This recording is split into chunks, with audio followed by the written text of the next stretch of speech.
Muy buenos días, apreciados amigos y hermanos. Hoy es domingo 16 de agosto y empezamos una nueva lección con la bendición de nuestro Dios. Una nueva semana y sabemos que podemos empezarla con la ayuda de nuestro Dios. Pudimos descansar en sábado y ahora tenemos energías para empezar esa semana. Así que démosle gracias a Dios por eso y hagámoslo de la mejor manera, estudiando su palabra. Con ustedes Stephanie Franco Y Eric Colón. Bienvenidos.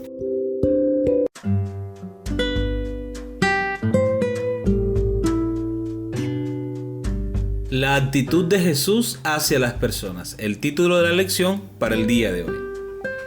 Jesús siempre buscaba lo bueno en los demás, sacaba lo mejor de ellos. Una de las críticas que los dirigentes religiosos de su época tenían hacia Jesús era: a los pecadores recibe y con ellos come, como está en Lucas capítulo 15 versículo 2. Estaban preocupados porque él comulgaba con los impíos. Su visión de religión era de ostracismo más que de comunión. Se sorprendieron cuando Jesús dijo de sí mismo: porque no he venido a llamar a justos, sino a pecadores al arrepentimiento. Mateo capítulo 9, versículo 13. Entiéndase por ostracismo un destierro al que se condenaban a personas que no tenían la misma opinión, bien fuera en la parte religiosa o política. Exactamente, los aislaban de su grupo social. En este caso, los judíos no se relacionaban con los gentiles o los que ellos consideraban pecadores. Por esa razón, para ellos era tan complicado entender que Jesús recibiera a los pecadores. Así es. La religión de los escribas, los fariseos y los saduceos era evasiva. Ellos pensaban: hay que hacer todo lo posible para evitar contaminarse con el pecado. La enseñanza de Jesús fue dramáticamente diferente. Se sumergió en este mundo un pozo de serpientes para redimirlo, no para evitarlo. Él es la luz del mundo, como dice Juan capítulo 8, versículo 12.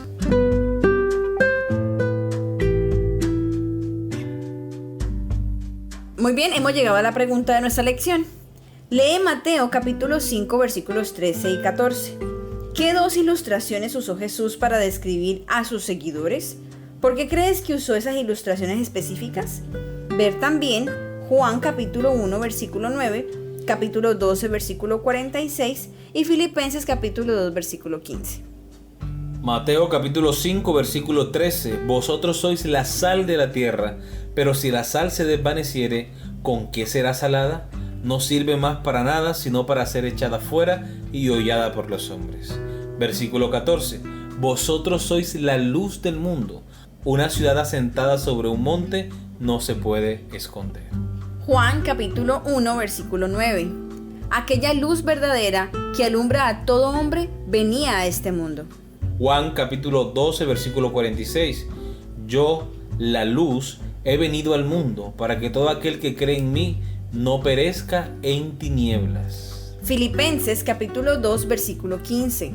Para que seáis irreprensibles y sencillos, hijos de Dios sin mancha en medio de una generación maligna y perversa, en medio de la cual resplandecéis como luminares en el mundo. Recordemos la pregunta. ¿Qué dos ilustraciones usó Jesús para describir a sus seguidores? Dos ilustraciones muy conocidas por el mundo cristiano, por cada uno de nosotros. Somos luz y también somos la sal de la tierra. Somos luz porque el Señor nos llamó de las tinieblas a su luz admirable. Somos luz no porque nosotros irradiemos nuestra propia luz. Así como la luna recibe los rayos del sol, nosotros recibimos la luz de Cristo para ser reflectores de esa luz que emana de Dios. ¿Cómo se presenta esa luz?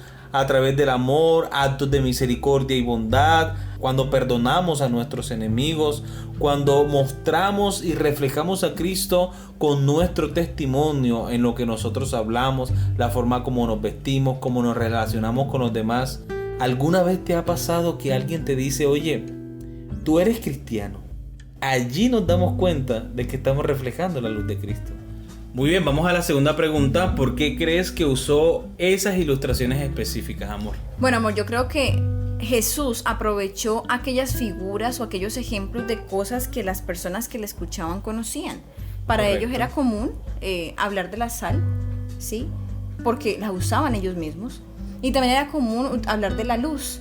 Ellos mismos podían darse cuenta que al poner la luz en un lugar alto en su casa, podía iluminar, y entre más alto pusiera, pues más iluminación tendrían en su... Y no es la primera vez que Jesús utiliza esta, digamos, analogía o esta ilustración para enseñar o dar un mensaje. Así es. ¿Recuerdas la parábola de las 10 vírgenes? Claro que sí. También está representada allí con una lámpara, con una luz.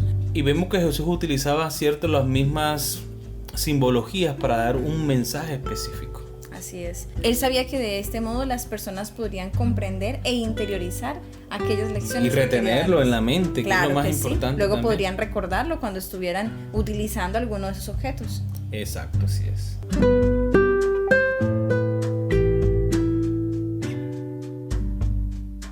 Muy bien, continuamos con la lectura. La sal era uno de los recursos más importantes del mundo antiguo. Era extremadamente valiosa y en ocasiones las legiones romanas las usaban como moneda. Era un símbolo de gran riqueza. También se utilizaba para preservar y dar sabor a los alimentos.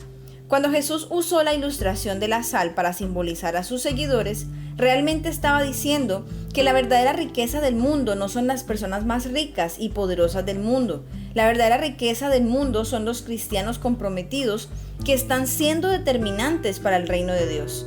Sus actos amorosos de servicio desinteresado preservan la bondad del mundo y dan sabor a su atmósfera. Amén. La segunda ilustración que usó Jesús en Mateo capítulo 5, versículo 14 fue la de la luz del mundo.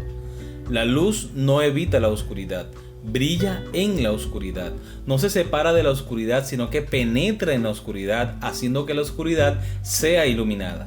Los seguidores de Jesús deben penetrar en la oscuridad de este mundo en sus vecindarios, aldeas, pueblos y ciudades para iluminarlos con la gloria de Dios. Amén. Amén. Como dijo el Señor en su oración: Señor, no te pido que los apartes del mundo, sino que los guardes del mal. Lo mismo debemos hacer nosotros, brillar con la luz de Cristo gracias al poder del Espíritu Santo que nos es conferido, y a pesar de que estamos envueltos de la oscuridad por el pecado, iluminar por la gracia y el amor de Jesucristo. Amén. Muy bien, hemos llegado a la pregunta final. Después de considerar las palabras de Jesús en Juan capítulo 17 versículos 15 al 18, ¿cómo debemos entender la idea de separación del mundo y evitar el mundo? ¿Son la misma cosa? ¿Qué quiso decir Jesús cuando oró para que sus seguidores estuvieran en el mundo, pero que no fueran del mundo? ¿Cómo logramos eso? Mira, mi amor, casualmente el texto bíblico que acabo de mencionar, hermanos, no había visto la pregunta final. Simplemente pienso yo que el Espíritu Santo dirige nuestro estudio. Amén. Y resulta que ese texto hace parte de la pregunta final y de la forma como vamos a concluir la lección en esta hora. Juan capítulo 17, versículo 15 al 18. No ruego que los quites del mundo, sino que los guardes del mal. No son del mundo, como tampoco yo soy del mundo. Santifícalos en tu verdad, tu palabra es verdad. Como tú me enviaste al mundo, así yo los he enviado al mundo. Muy bien, recordemos la pregunta. ¿Cómo debemos entender la idea de separación del mundo y evitar el mundo? ¿Son la misma cosa? ¿Qué quiso decir Jesús cuando oró para que sus seguidores estuvieran en el mundo, pero que no fueran del mundo? ¿Cómo logramos eso? Bueno, debemos entender esto y buscar el equilibrio. No caigamos en el mismo error en que cayó el pueblo de Dios, en que literalmente se apartó del mundo, es decir, alejó a todas las personas que ellos consideraban que eran pecadoras o que ellos consideraban que de alguna manera eran una influencia negativa para su vida religiosa o su vida espiritual. No entendieron el verdadero propósito de su sacerdocio, que era que las demás personas fueran iluminadas con la luz, es decir, con el conocimiento de la palabra de Dios, la revelación de Jesucristo a las personas. El Señor nos dice que nos apartemos del mundo, es decir, que no participemos, ¿cierto?, de las costumbres, de los pecados que el mundo practica, pero que al mismo tiempo podamos estar cerca del mundo para influenciarlo con nuestro testimonio y el amor de Jesucristo, con nuestros actos de bondad, de servicio, de abnegación, de perdón, de misericordia, que las demás personas vean en nosotros verdaderos hijos de Dios. Amor, cuán diferente hubiese sido si el pueblo de Dios, siguiendo el mandato que Dios les dejaba como nación escogida y separada, hubiesen mostrado a los demás que eran una nación santa, noble, una nación amigable, que estaba dispuesta a hacer algo por otros. y que aunque los otros estaban matando entre ellos, era una nación diferente, que estaba guiada por un Dios poderoso y que si había amor hacia ellos, ellos podían responder con amor también hacia otros, pero que si venían con espada, sería Dios quien pelearía sus batallas y sería Dios quien ganaría por ellos. De hecho, en el reinado de Salomón iban por buen camino. Tú recuerdas la historia de que la fama del reino de Israel junto con su rey, el rey Salomón, esa fama se esparció por todo el mundo. Sí. Tanto así, la reina de Saba, movida por la curiosidad, bueno, ¿qué está pasando en Israel? Que eso es un reino próspero y tienen un rey sabio, tanto así que su fama, la fama de su sabiduría ha llegado hasta acá. Ella misma en persona fue a hablar con el rey Salomón y comprobó que no había una persona más sabia que él. Salomón también pudo testificar que esa sabiduría no provenía de él, sino que esa sabiduría provenía de Dios. ¿Qué fue lo que Salomón le mostró? Le mostró el templo de Jehová.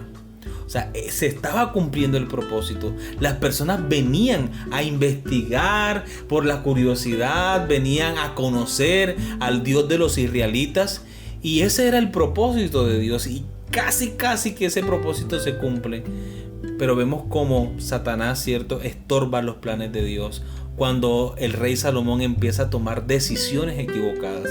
Las mismas decisiones que nosotros tomamos cuando nos apartamos de Dios. Así es. Entonces recordemos que así como el pueblo de Dios pudo haber hecho tanto y estuvo tan cerca, nosotros también podríamos hacer algo. Y no solo estar cerca, sino lograr. No, y tenemos que lograrlo. Si queremos ver el rostro de Dios, tenemos que vivir de acuerdo a la voluntad de Dios. Amén. Exactamente, sí. Entonces, qué bueno es que nosotros no seamos del mundo, como mencionaba ahora mi esposo, participando y haciendo lo que el mundo hace. Obviamente no vamos a rechazar a las personas y a verlas como quien tiene un virus y entonces hay que evitarlas. No, obviamente no. Sino que no podemos criticar a las personas en lo que hacen. Debemos con amor tratarlos, mostrarles, así como hizo Jesús, que queremos hacerles bien, que no deseamos maltratarlos ni criticarlos. Señalarlos tampoco. Exacto, sino tener una actitud como la que Jesús tenía hacia las demás personas. Una actitud de amor, una actitud de bienestar, de preocupación por sus problemas también. Y mostrarles que nosotros llevamos dentro de nosotros algo mucho más poderoso. Y es a Jesús mismo, que actúa a través de nuestras manos, a través de nuestras oraciones, de nuestras palabras de aliento, de una sonrisa que le brindemos a las demás personas. Amén. ¿Cuánto puede hacer una sonrisa en la vida de una persona que lo necesita? Muchas personas se han quedado en la iglesia por ese amor fraternal que se vive entre los feligreses, entre los miembros de la iglesia que la conforman. ¿Cuántas personas han venido a los pies de Cristo por esa amistad, por esa preocupación genuina, por ese amor? Más son los que han venido a la iglesia adventista por esa actitud de amor, de genuino interés por las personas, que por otra razón. Así que vamos a cultivar esa actitud de Jesús y ponerla en práctica en nuestra vida como cristianos. Amén. Muy bien, hemos llegado al final de nuestra lección para el día de hoy. Esperamos que haya sido de crecimiento espiritual como lo ha sido para nosotros también. Y recuerden, nos esperamos mañana para una nueva lección. Que Dios les bendiga.